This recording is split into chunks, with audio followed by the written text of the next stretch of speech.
gates opening.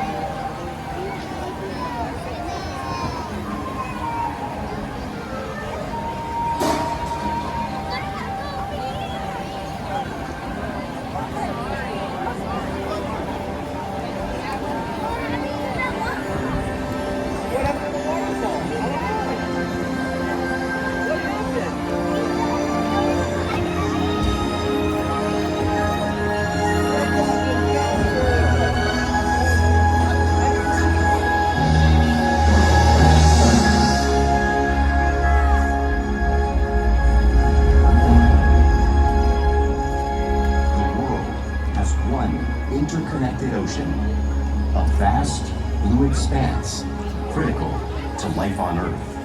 And there's no better animal to represent the story of the ocean with all its splendor and uncertainty than the killer whale, or as it's scientifically known, the Orcinus orca.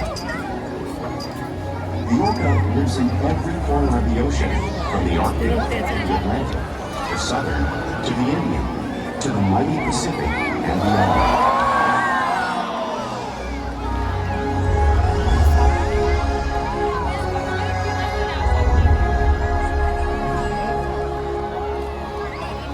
This whale's story is the ocean's story, and it is one we all share.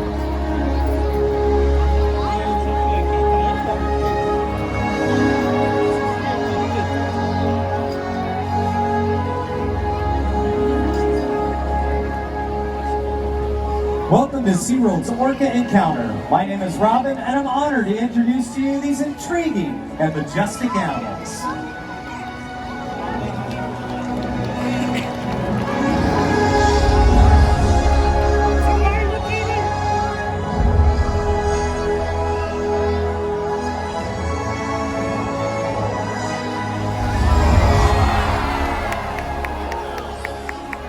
There's nothing like seeing a killer whale up close and learning about them and their natural behavior. We hope this orca encounter will leave you with a better understanding of these magnificent creatures and all they represent.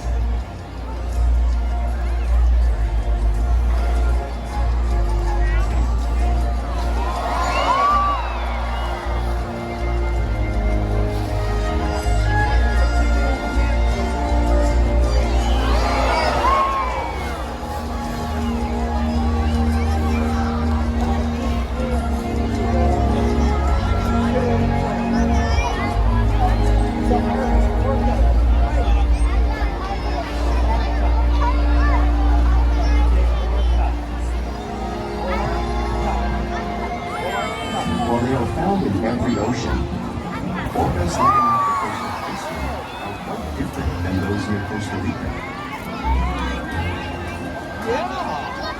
In fact, there are at least 10 types, or ecotypes, of killer whales.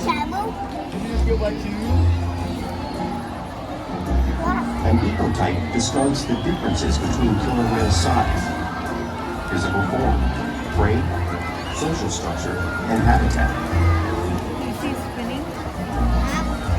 As you can see, the differences are subtle, but noticeable when compared side by side. Orcas are adapted perfectly to their environment. And even the whale's black and white coloration has a purpose. It camouflages the outline of their bodies in the water, making it easier for them to surprise and catch their prey.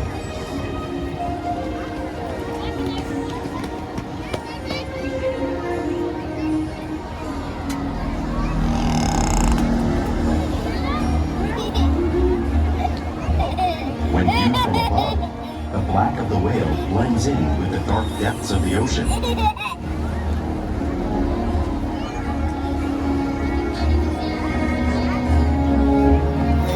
viewed from below, the orca's white bellies match the brighter surface of the water, blending with the light above, giving them the perfect camouflage.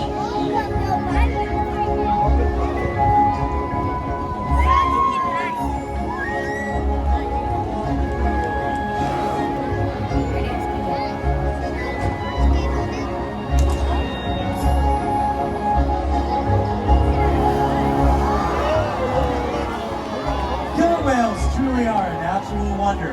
And right now, a female killer whale named Orca is going to help me show you some of their physical characteristics.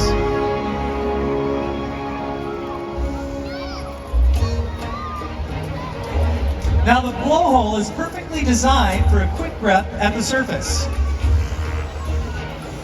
Even the location of their eyes works to their advantage. It looks as if the eye is located in the white oval area, but that's just a visual distraction.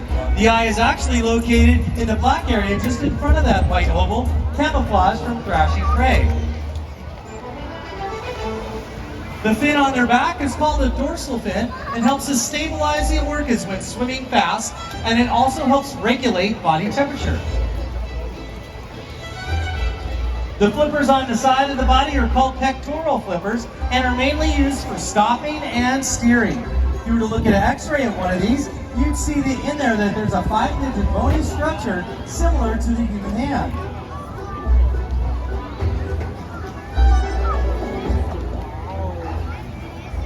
The lobes on either side of the tail are called flukes. The tail flukes are the killer whale's engine, propelling them at speeds of nearly 30 miles per hour, like some of our speedboats.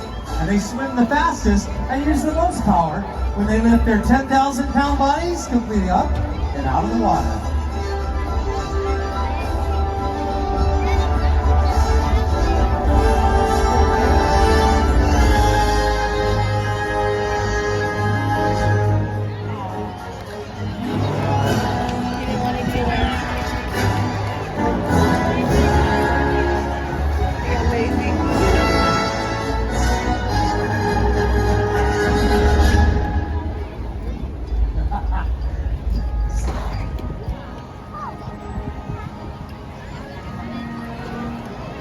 Killer whales are highly social animals with a well-defined social structure. An orca pod is always led by a female. Though just half the size of her male counterpart, she is in charge. It's all about attitude, not size. Because they live and work as a group, orcas need to communicate with sounds and body language. Orcas use clicks for echolocation or navigation.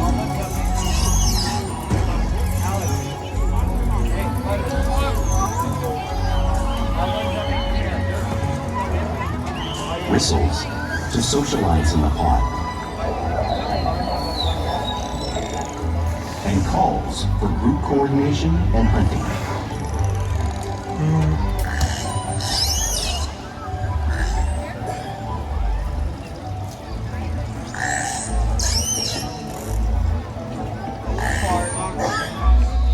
Vocal development studies here at Seaworld show that early on, calves learn vocalization from their mothers. But as they grow, they learn from others close to them as well.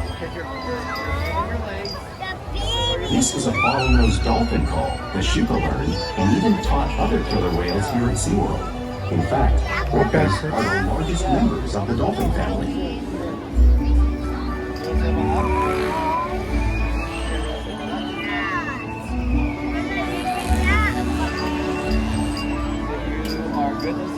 Whales here and in the wild use vocalization to communicate all the time.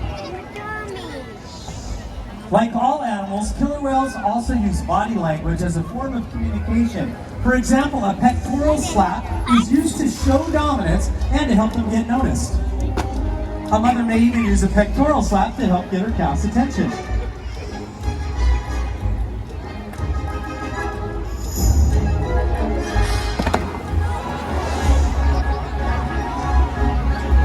But when they really want to be heard, they breach.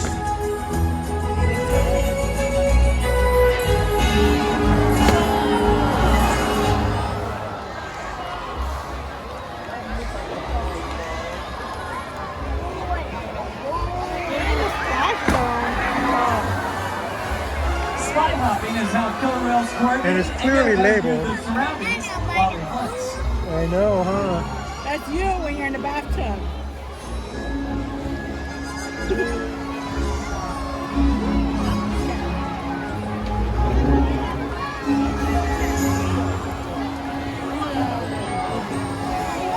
Fluke slaps are another form of communication that killer whales use here and in the wild.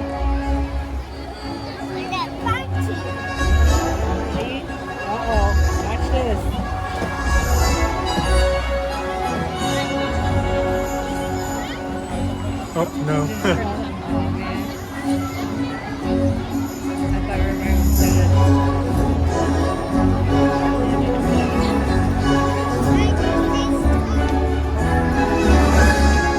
As you can see, killer whales are great communicators, so it's no wonder they're at the top of the ocean's food chain.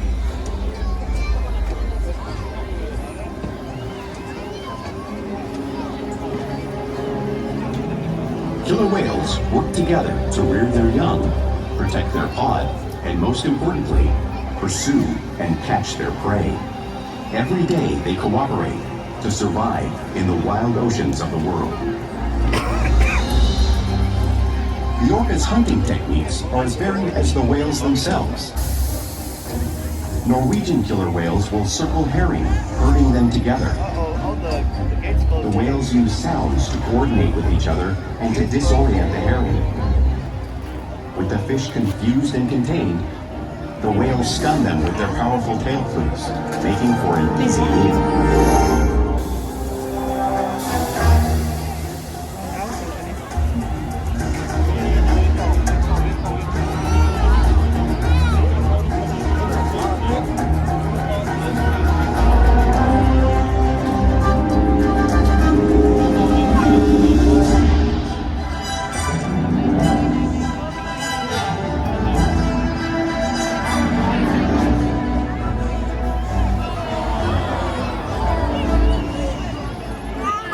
Whales in the southern hemisphere have learned how to capture sea lions by pulling them right off the beach, just as Kalia, one of our killer whales, demonstrated right here.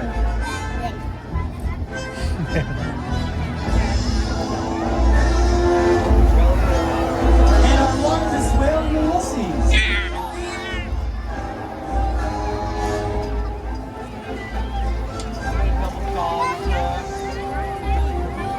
Antarctic orcas have learned how to create a wave that washes over floating ice, knocking seals into the water. Our whales can do a similar technique, creating a wave, demonstrating one of the many complex and impressive hunting abilities killer whales have learned around the world.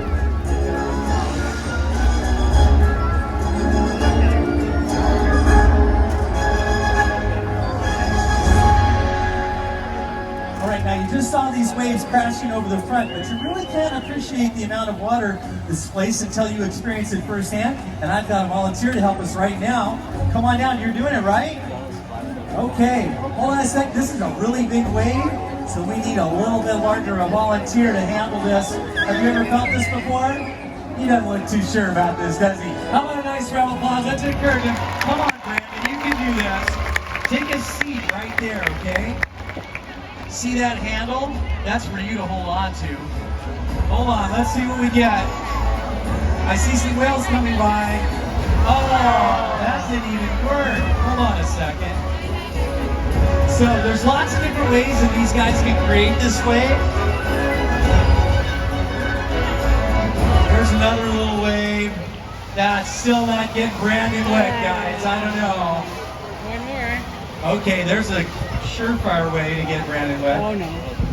We're going to go ahead and help him out a little bit. But now Brandon's not going to be the only one that gets wet, so watch out.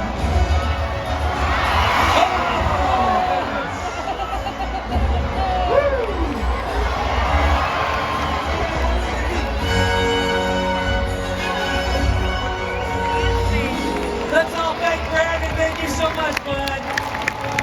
Good job. I forgot to tell you the water's cold. Now, because killer whales live in all oceans of the world, it's no wonder that they hunt on a wide variety of prey, including other whales and dolphins. Look at the screen, you guys. That's a blue whale. That's the actual size of a full-grown blue whale. Wow. 5 times longer and 50 times heavier than our killer whales. So how does a whale the size of Kalia hunt a whale that size in the wild? It's only possible because killer whales are the ultimate. Careful, dude. Sit down.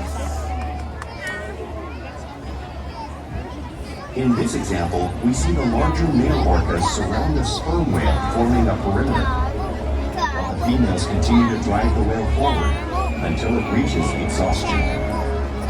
The calves then move in to join the adults in the group. Whatever their prey, killer whales always cooperate and hunt together, making them a highly successful predator.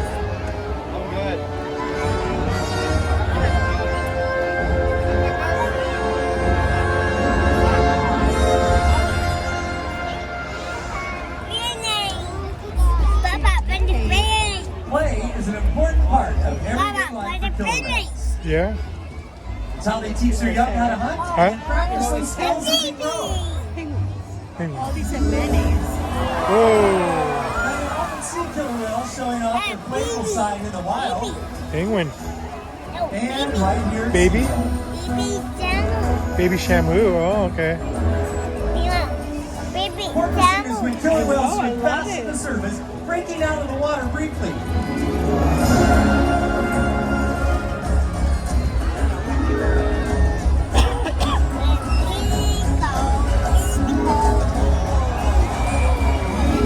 Now you can see them doing this when catching a ride in the wake of a boat or even surfing in a wave.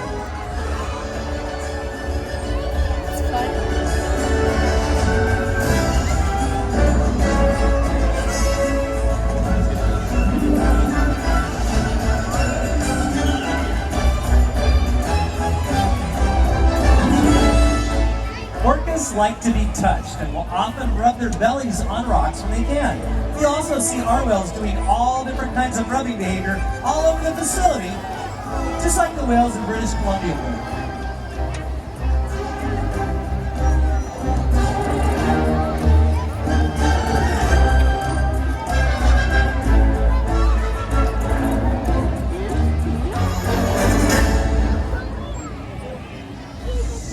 Now you also will witness orcas mimicking each other in the wild. And we also see that here with our whales. They always seem to be mimicking and learning from each other.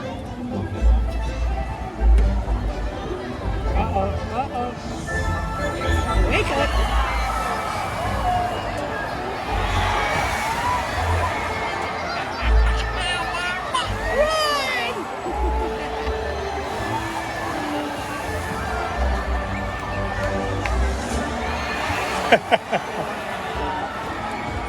One day we'll go down there and do that. Now playful behavior has a purpose. And one day we'll go down there and get wet. Are used in hunting to stun whales. But today our whales are going to continue to stun all of you guys.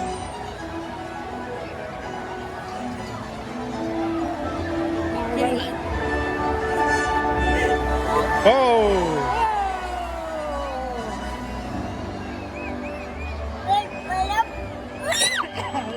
It's all wet now.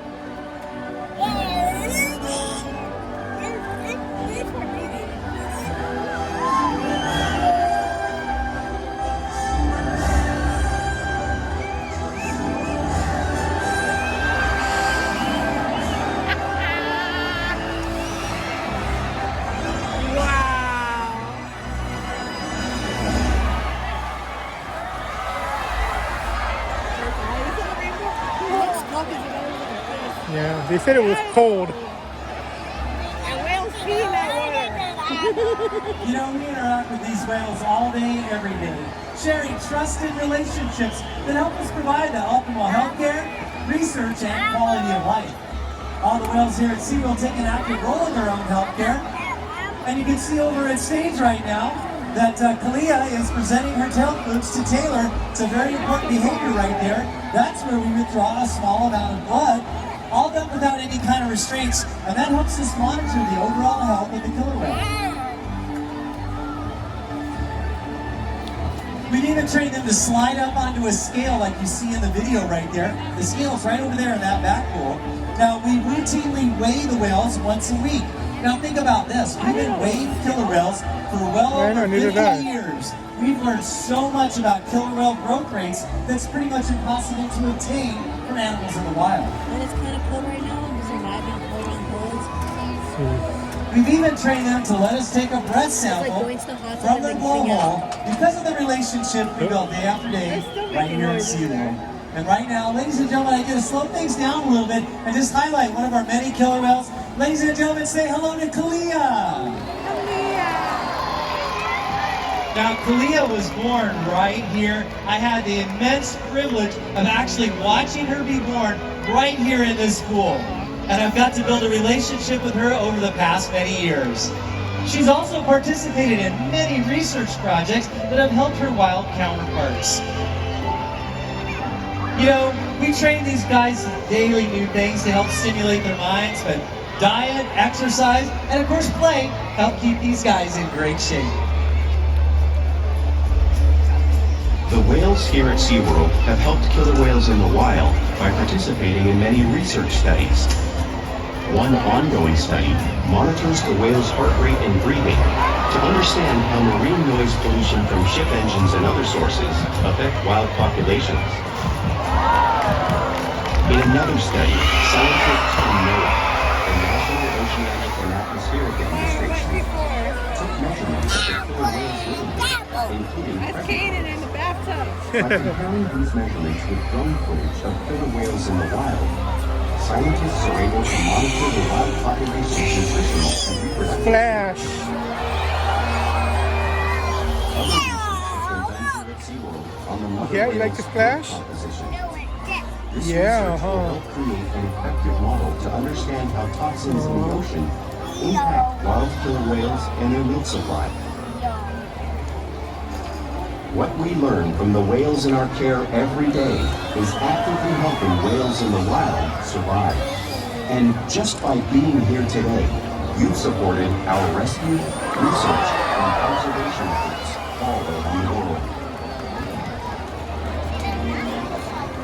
If we work together, like the killer whale, we can protect the future of the Orca and this beautiful planet that we all share.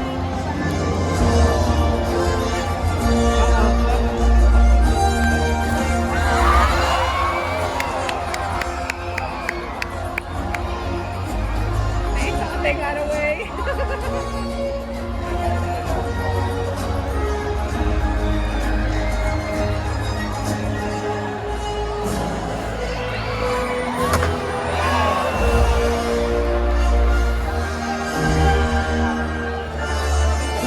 Belly flop.